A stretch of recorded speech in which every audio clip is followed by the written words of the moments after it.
Alhamdulillahirabbil alamin. Allahumma shalli wa sallim ala sayyidina Muhammadin wa ala alihi wa sahbihi ajma'in.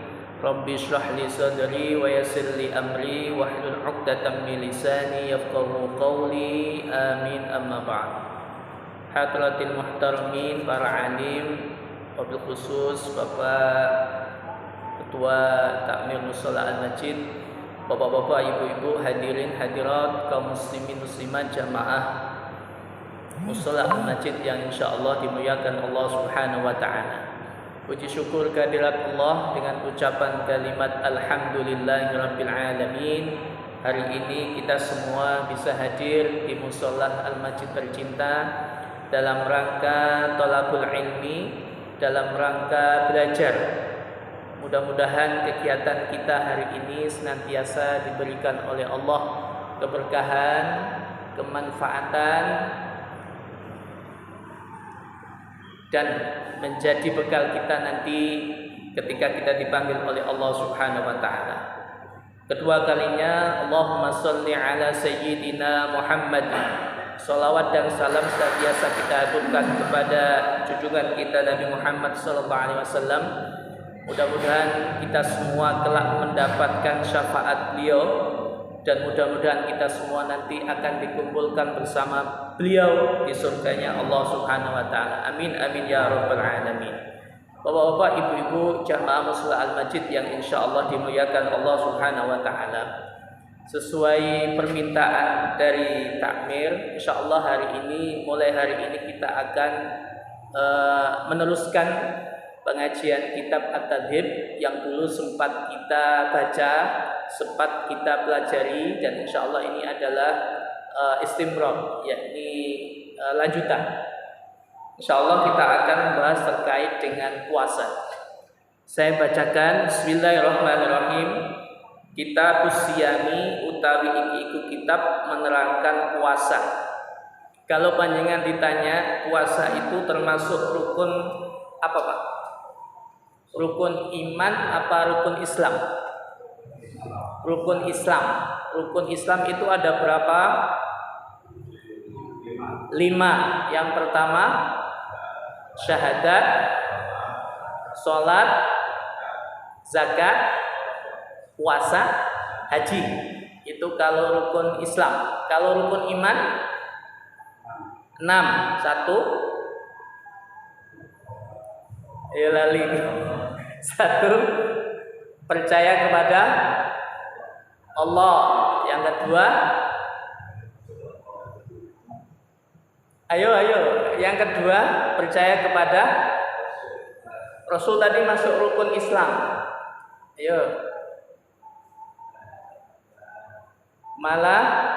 Malaikat. Yang ketiga tadi yang disampaikan. Yang ketiga isolali apa nih rukun. Percaya kepada Allah. Yang kedua kepada malaikat. Yang ketiga pada Rasul. Yang keempat kitab.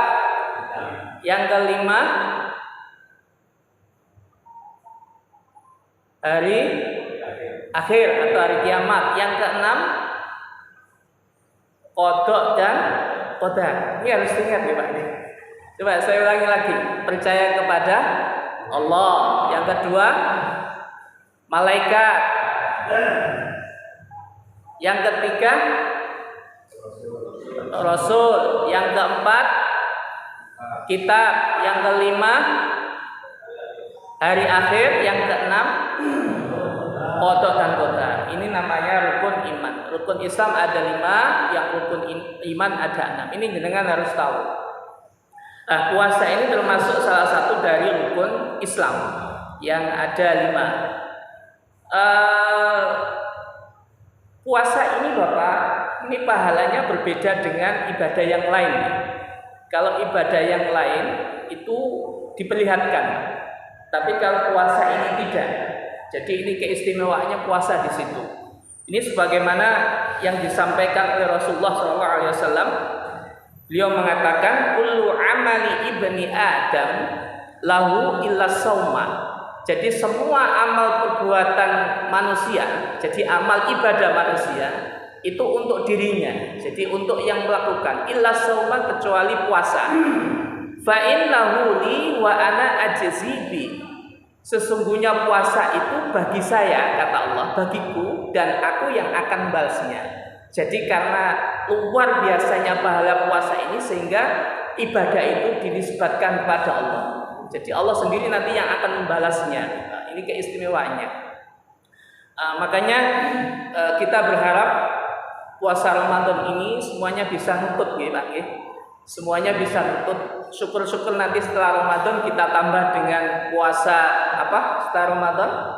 Syawal, kemudian puasa-puasa sunnah yang lain. Ini syukur-syukur kalau bisa kita lakukan, karena begitu besarnya pahala puasa yang sudah disampaikan oleh Allah Subhanahu wa taala. Kitab Siyami utawi iku kitab menerangkan puasa. Siam bahasa Arabnya puasa itu ada dua, ada siamun, ada saumun. Jadi ada dua kata. Jadi boleh menggunakan siamun, yang kedua saumun. Contohnya misalnya yang saumun kita gunakan untuk apa? Ketika jenengan niat puasa bagaimana? Nawaitu sauma, saumun nggih. Nawaitu sauma. Yang kedua menggunakan kalimat siamun.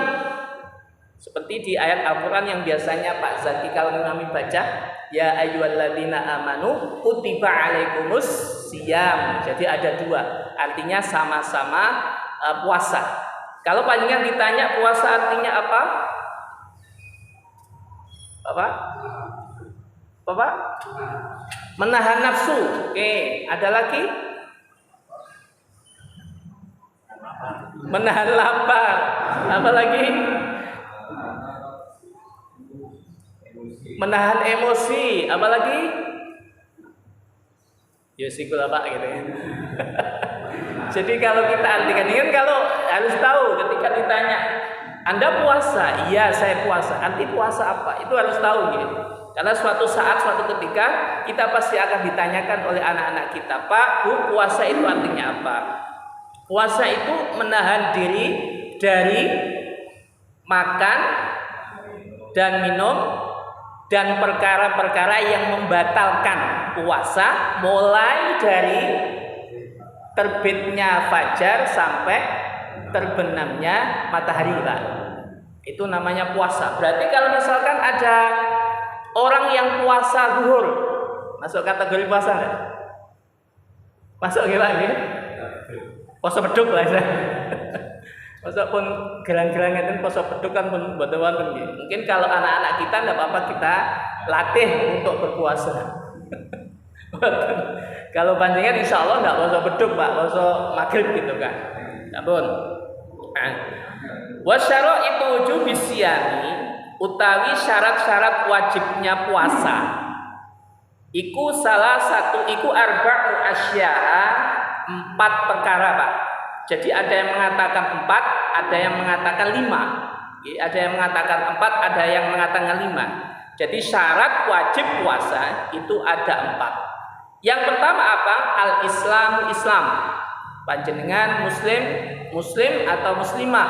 Orang laki-laki Islam sama orang perempuan Islam. Itu syarat yang pertama. Berarti kalau dia bukan muslim, kira-kira wajib boten? Tidak wajib. Ini syarat yang pertama. Kemudian yang kedua wal bulughu dan baligh. Baligh kalau anak perempuan ini standarnya usia 9 tahun atau dia sudah haid. Kalau kita punya putra-putri yang usianya 9 tahun niki juga perlu jenengan perhatikan, terutama bagi ibu ditanyakan, Dek atau Mbak sudah keluar darah apa enggak. Jadi orang tua harus proaktif untuk menanyakan itu. Kenapa? Karena ini nanti hubungannya dengan kewajiban dia melakukan ibadah yang diperintahkan oleh Allah seperti puasa dan lain sebagainya, sholat, puasa dan lain sebagainya. Itu perlu. Kemudian kalau laki-laki usia berapa balighnya, Pak? Jenengan pun balik tahu. Kalau laki-laki Pinten?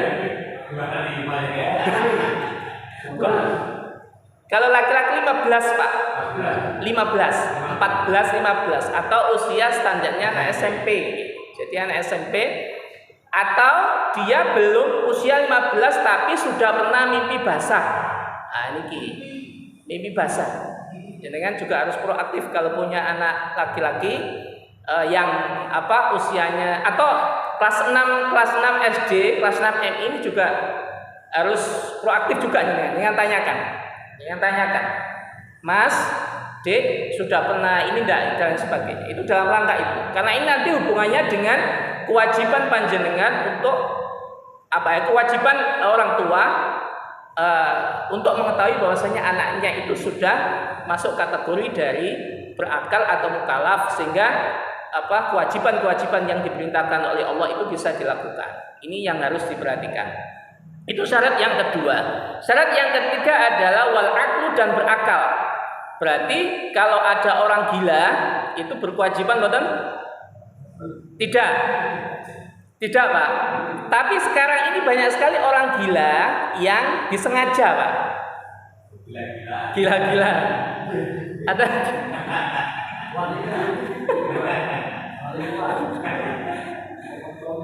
Kalau dia gila, maksudnya gila tidak disengaja, maka dia nanti konsekuensinya dia tidak berkewajiban untuk puasa.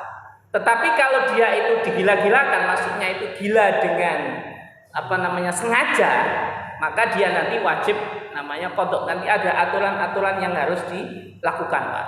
Ini yang ketiga. Makanya kemudian dalam hadis Rasulullah mengatakan rufi'al qalam an salasin. Jadi kolam itu diangkat dalam artian tidak ditulis dia itu berdosa mendapat pahala dari 3 orang. Yang pertama aninna ini hatta yastaiqidha, dari orang tidur sampai dia bangun. Misalnya panjenengan tidur Pak, kok kemudian memecahkan kacanya musola misalkan, maka dalam hukum tidak ada hukumnya Pak. Tapi dengan syarat jangan tidur atau ngelindur kalau bahasanya bahasa kita ngelindur. Jadi ketika ada orang tidur kok melakukan sesuatu kejahatan misalnya, maka dia tidak dihukumi. Kenapa? Karena dia rufi al-qalam, tidak dicatat keburukannya oleh Allah Subhanahu wa taala. Ini yang pertama. Kemudian yang kedua, anis sabiyyi hatta yahtalima. Jadi yang kedua, anak kecil sampai dia balik. Kalau ada anak kecil, misalnya usia 5 tahun, kemudian kok misalnya jenengan sholat kok dikencingi misalnya, maka itu tidak ada hukumnya. Atau misalnya ada anak kecil di sini, terus kok pipis di sini, pripun bahasa ini? Ditipel, sudah ada bagiannya. Pekaro. Nah itu ininya. Itu yang kedua. Jadi anak kecil kalau melakukan sesuatu kejahatan maka dia tidak dihukumi. Kemudian yang ketiga adalah anil majnun hatta yufiqo, orang gila sampai dia sembuh. Jadi kalau ada orang gila Pak, misalnya memecahkan sesuatu atau membuat kejahatan, melakukan sesuatu pembunuhan dan sebagainya, maka dalam Islam dia tidak dikenakan hukuman Pak, karena dia tidak ditulis pahala ataupun dosanya. Kalau dia misalkan berbuat amal kebaikan, misalnya di jalan ada orang gila ngasih jenengan sedekah misalnya, maka dia tidak dicatat juga. Jadi amal kebaikannya, amal keburukannya juga tidak dicatat. Ini sebagaimana hadis Rasulullah. Yang pertama tadi orang tidur sampai dia bangun. Yang kedua dolali misalnya. Yang kedua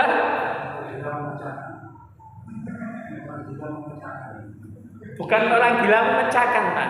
Saya ulangi lagi, jangan harus. Jadi tidak dihukumi dosa ataupun pahala satu orang tidur sampai dia bangun. Yang kedua orang gila sampai dia sembuh. Yang ketiga anak kecil sampai dia dewasa, balik. Jadi kalau ada anak kecil, tadi seperti yang saya jelaskan, kalau dia melakukan kejahatan maka dia tidak dihukumi untuk dosa dan sebagainya pun. Itu syarat yang ketiga. Syarat yang keempat, wal qudratu 'ala shaumi, mampu melaksanakan puasa. Jadi mampu melaksanakan puasa. Ibu bapak yang dirahmati Allah, ada beberapa ketentuan yang harus kita cermati. Ini ada saya list beberapa orang yang misalnya dia itu tidak berpuasa bagaimana. Ini sekitar ada 8. Saya bacakan. Yang pertama anak kecil. Anak kecil kalau dia tidak berpuasa hukumnya apa? Tadi barusan kita bahas. Anak kecil kalau dia tidak berpuasa tidak apa-apa. Jadi tidak berdosa. Okay? Kemudian orang gila yang tidak disengaja. Yang kedua, kalau dia tidak berpuasa tidak disengaja. Gila tadi ada 2, disengaja sama tidak disengaja. Yang disengaja dosa, dia wajib qadha. Ingat, dia wajib qadha. Kalau tidak disengaja, gila tidak disengaja maka tidak apa-apa. Itu yang ketiga. Yang keempat, orang sakit yang ada harapan sembuh. Jadi kalau ada orang sakit dia punya harapan sembuh, di bulan Ramadan kok tidak berpuasa, maka dia wajib qadha tok saja. Kemudian selanjutnya orang sakit yang tidak punya harapan sembuh, Pak. Misalkan saking sepuhe tiange atau mungkin masih muda tapi sakit, dia tidak punya harapan sembuh, maka dalam hal ini dia tidak wajib untuk berpuasa, tetapi dia harus membayar fidyah. Ini keluarganya nih. Fidyah itu apa? Fidyah itu memberi makan fakir miskin 1 mud, Pak. 1 mud itu ukurannya kalau Imam Syafi'i gitu? Ya 1 piring. 1 piring. Ini nonton piringnya gitu. Jadi 1 mud itu sekitar 6 on. 6 ons. Jadi 1 makanan yang mengenyangkan, Pak. Ulama mengatakan ini boleh jenengan sajikan, boleh jenengan sajikan dengan 2 cara. Yang pertama, boleh jenengan kasih matang. Jadi misalkan 1 hari kita bayar fidyah untuk 1 hari karena yang ditinggalkan puasa 1 hari misalkan, maka kasih makannya cuma 1 sekali saja. Kalau 2 hari ya 2 kali. Ini boleh disajikan matang sama mentahan, Pak. Kalau matang ya jangan kasih lauknya juga, Pak. Ojo segone tok misalnya. Jangan, Pak. Jadi sama ini ya, sama lauknya juga. Jadi memberi makan orang miskin, fakir miskin sekali atau sesuai dengan yang ditinggalkan, puasa yang ditinggalkan. Misalnya dia sakit sampai 5 hari, maka dia memberi makannya 5 kali, Pak. Jadi sehari itu untuk satu orang fakir miskin, gitu, Abot. Kemudian lagi orang yang sangat tua. Jadi orang yang sangat tua, sepuh, Pak, sampun sepuh, misalnya usianya sampai 170 misalnya, ada gitu, sampai 170. Syekhullah, kalau bahasa Arabnya syekh sama syekhullah. Tidak mampu untuk berpuasa, maka dia membayar fidyah. Jadi tidak usah puasa, tetapi dia membayar fidyah. Selanjutnya musafir. Musafir ini boleh tidak berpuasa, tetapi dia nanti harus qadha, Pak. Jadi jenengan bepergian ke misalkan ke Jogja misalnya, atau misalnya nanti rombongan ke Saudi misalkan, Pak, ini kan mau umroh semuanya ini. Pak RT nanti dipimpin Sinoman. Mudah-mudahan. Selanjutnya, maka ketika musafir boleh untuk tidak berpuasa, tapi dia wajib qadha. Kemudian yang selanjutnya ke-8, ibu hamil dan menyusui. Ibu-ibu yang sekarang hamil atau sedang menyusui, ini ada ketentuannya. Yang pertama, kalau dia khawatir dengan dirinya saja, maka dalam hal ini ketika dia tidak berpuasa, maka dia wajib untuk qadha saja, Bu.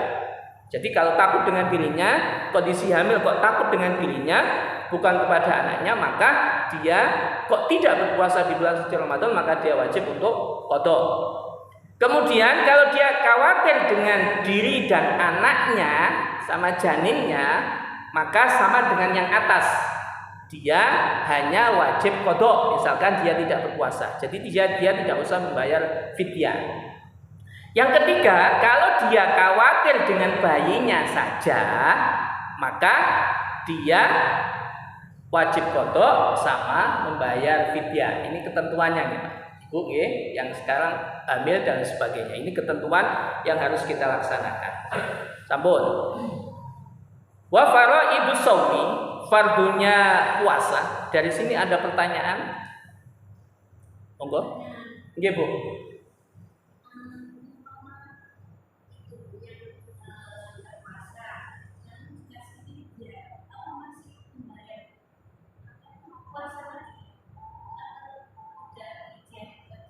Oke, ini tadi sampun saya bacakan ketentuan-ketentuannya, Ibu. Siapa-siapa yang wajib untuk mengqadha, siapa-siapa yang wajib qadha atau membayar fidyah. Saya ulangi lagi, Ibu. Yang pertama, anak kecil. Kalau ada anak kecil tidak berpuasa, maka dia tidak qadha dan tidak membayar fidyah. Yang kedua, orang gila yang tidak disengaja, maksudnya gila natural, maka dia tidak wajib qadha dan tidak membayar fidyah. Yang ketiga, kalau dia gila dengan disengaja, sengaja gila itu, maka kalau dia tidak berpuasa, dia wajib qadha dan tidak usah membayar fidyah. Sakit yang ada harapan untuk sembuh, maka dia wajib qadha. Misalkan dia tidak berpuasa, misalkan panjenengan hari ini sakit panas kok tidak berpuasa, maka panjenengan wajib mengqadha. Jadi mboten usah membayar fidyah. Kemudian sakit yang tidak ada harapan sembuh, koma misalkan, maka ketika bulan Ramadan seperti ini dia kok tidak berpuasa, dia membayar fidyah saja, tidak usah qadha. Kemudian orang yang sangat tua, sampun sepuh sangat, usianya lanjut sangat, kalau dia tidak berpuasa, maka dia hanya membayar fidyah. Jadi mboten usah qadha kalau dia tidak berpuasa. Kemudian orang musafir, orang yang bepergian, dia wajib untuk mengqadha, tidak usah membayar fidyah. Kemudian ibu yang hamil dan menyusui dengan ketentuan kalau dia khawatir dengan dirinya, maka dia wajib qadha, tidak usah fidyah. Kalau dia khawatir dengan diri dan anaknya, sama, dia wajib qadha, tidak usah fidyah. Tetapi kalau dia khawatir dengan bayinya, Bu, dengan bayinya, maka dia ada dua, dia wajib qadha sama membayar fidyah. Ini ketentuan Ibu. Ibu pilih yang mana? Mudah-mudahan sehat selalu. Ada lagi? Nggih, Pak. Kalau kita musafir, misalnya kerja, nggih, seminggu terus balik lagi. Kalau selama seminggu di sana tidak berpuasa. Nggih. Selama panjenengan kondisi musafir, Pak. Kondisi musafir. Musafir itu kalau Imam Syafi'i itu sekitar jaraknya 80 kilo, 80 km. Kalau itu melebihi itu, berarti boleh panjenengan untuk tidak berpuasa. Ini rukhsah. Kok di sana misalkan 1 minggu di Jogja karena jenengan statusnya adalah musafir, maka jenengan boleh untuk tidak berpuasa. Rukhsah loh, selama tadi berapa yang ditinggalkan? 8 hari atau 5 hari boleh. Tapi dengan catatan nanti setelah pulang diqadha, Bapak. Bisa ketimbang. Ada lagi? Oke.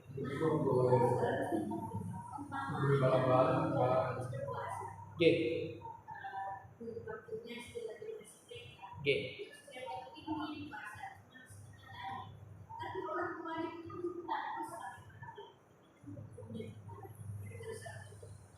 Oke. Setiap orang tua punya cara berbeda-beda gitu, Pak, dalam mendidik putra-putrinya gitu. Ada yang keras, ada yang sedang, ada yang lembek, atau ada yang biasa lah gitu. Ada yang misalnya kan hari ini anaknya masih TK, kemudian jangan sampai harus puasa sehari penuh. Ada yang sampai durai kok iftar, untuk mokel, kok puasa lagi. Ada yang dibiarkan sama sekali gitu, Pak.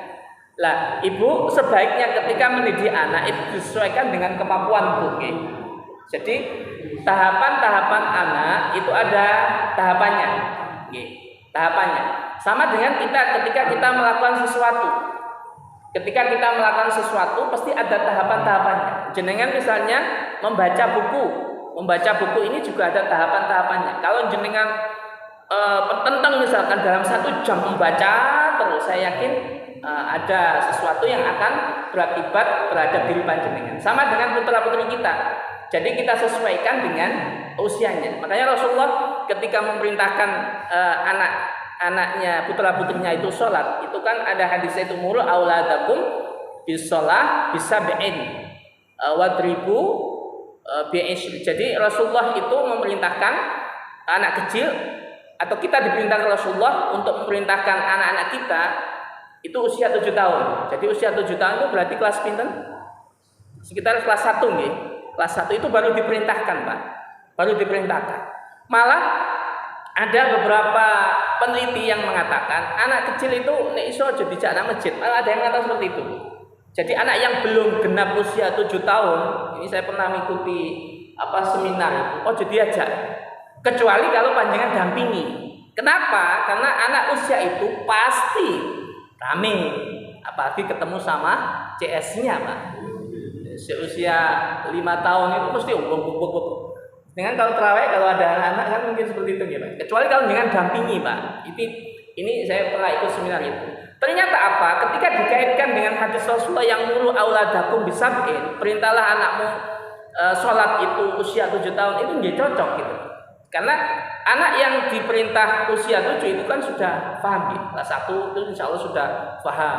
Maksudnya sudah mengerti lah. Ketika di masjid atau di musola untuk sholat dipeseni ojo rame, insya Allah dia akan paham. Tapi kalau di bawah itu, nah ini mesti rame kalau ketemu sama kawan-kawannya. Misalnya putranya Pak Zaki ketemu sama anak saya itu, pasti sepak bola di musola gitu. Hukumnya selama itu tidak selama itu tidak sampai gitu. Terkadang anak itu akan membekas gitu ya. Anak dibentak itu mesti akan membekas dalam dirinya. Selama itu tidak berakibat fatal, menyakiti fisik dan sebagainya, itu ya sah-sah saja karena jenengan sebagai kedua orang tuanya atau orang tuanya. Tapi kalau sampai memukul dan lain sebagainya, nanti pasti akan kena pasal itu. Jadi kita sesuaikan dengan usianya. Makanya kemudian di hadis selanjutnya wadribu, boleh memukul, boleh memukul ketika dia usianya sudah 10 tahun. Karena usia 10 tahun ini anak sudah beranjak untuk balik.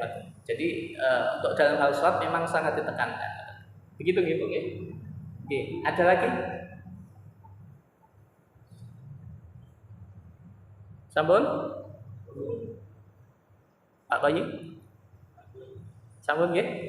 Nggih. Mudah-mudahan ada manfaatnya nggih. Insyaallah kita akan istiqomahkan untuk ngaji sore walaupun sedikit, mudah-mudahan ada manfaat dan keberkahan untuk kita semua. Dari saya kita akhiri, wabillahi taufiq wal hidayah. Assalamualaikum warahmatullahi wabarakatuh.